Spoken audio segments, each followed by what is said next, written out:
This is Optimal Finance Daily, episode 714, The Stock Market in Words You Can Actually Understand, Part 1, by Nick True of MappedOutMoney.com.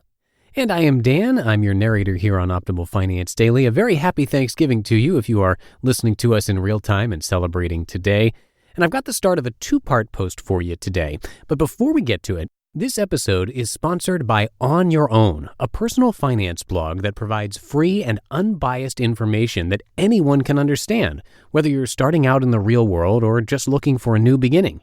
Check out onyourown.org/optimalfinance to learn more. It's a great free resource that will empower you to make better financial decisions. That's onyourown.org/optimalfinance, and we thank them for sponsoring this podcast. Now let's get to today's post and start optimizing your life.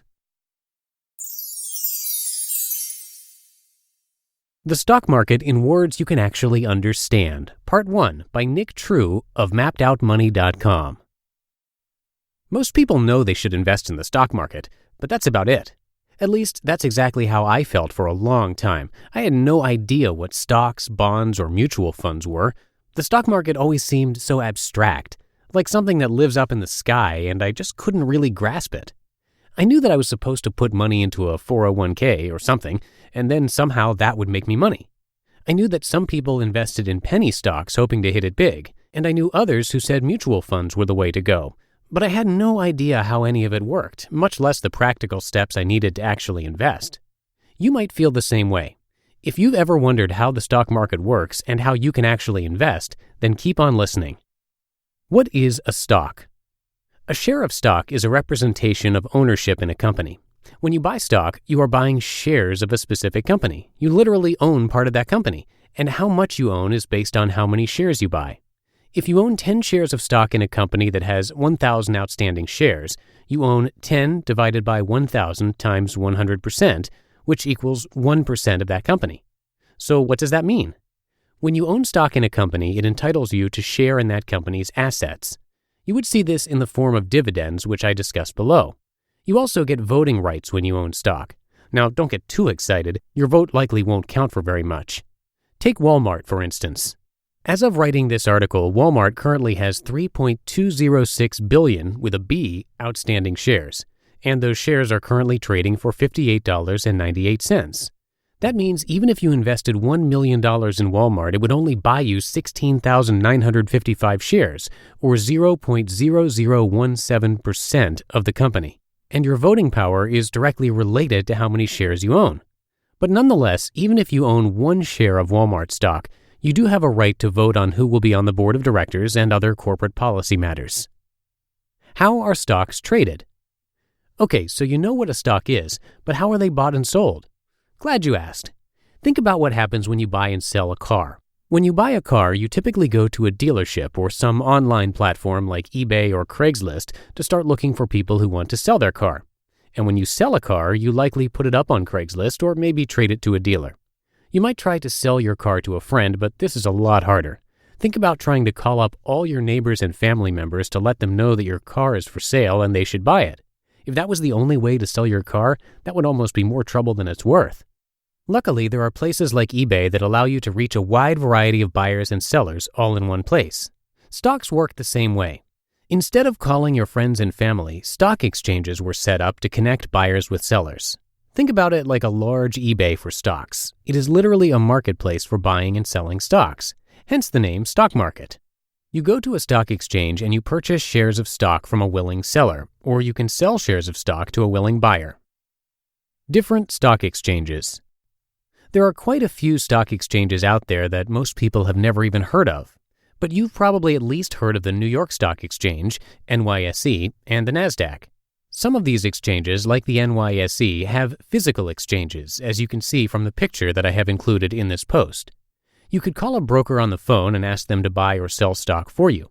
Then they would call their representative at the stock exchange, who would then go and trade that stock on the floor. Literally, on the floor. They walk over to a specialist who is in charge of trading the stock, and they help the broker trade for you.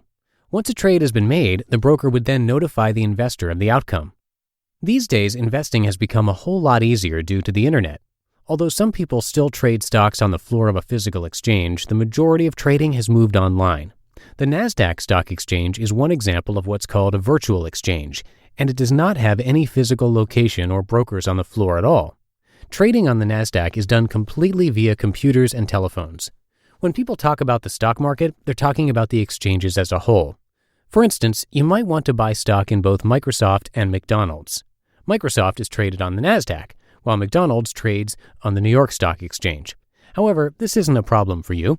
When you use a broker, they take care of dealing with the stock exchanges for you, so you never even notice. Of course, there are other major stock exchanges, like the American Stock Exchange, Amex. There are even large foreign stock exchanges such as the London Stock Exchange and the Hong Kong Stock Exchange. Although all of this about the exchanges is important to understand, you won't have to deal with it much, so don't get too caught up in trying to understand all of the differences. Just having a basic knowledge of the exchanges is more than enough for the average investor. So who sets the stock price? Stock prices change constantly throughout the day. The price is based on the supply and demand of the particular stock. Basically, if the demand increases, more people want to buy than sell, then the stock price will increase. This also works the opposite way. So when more people want to sell than buy, supply increases, the price of the stock will decrease. So stock prices change because people want to buy or sell them, but that doesn't really tell you a whole lot. The hard part isn't understanding why it changes, it's understanding what makes people want to buy or sell. Basically, the stock price is a good indicator of how people feel about the value of the company. If the stock price is rising, it means people feel that the company's value is increasing. Conversely, if a stock price is continually falling, it means people feel that the company's value is also going down. But people's perception of a company's value can change based on all sorts of things. After all, we're dealing with human emotions here. A major factor that affects stock price is the earnings put out by a company each quarter. But stock prices can change drastically whenever any kind of news comes out about the company.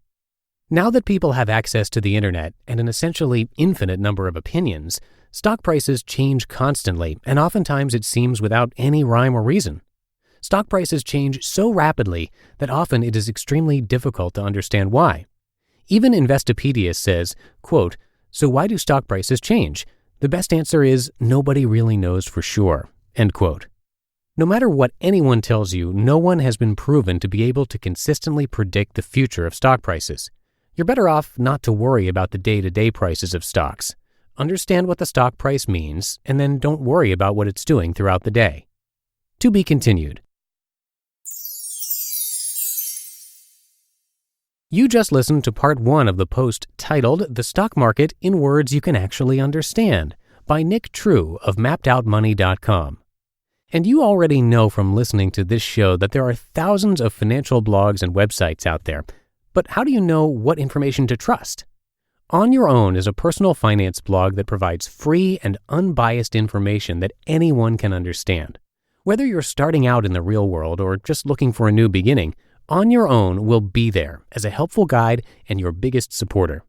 On Your Own blog articles are written by personal finance experts from the National Endowment for Financial Education, and the NEFE is the leading nonprofit national foundation dedicated to inspiring empowered financial decision-making for individuals and families.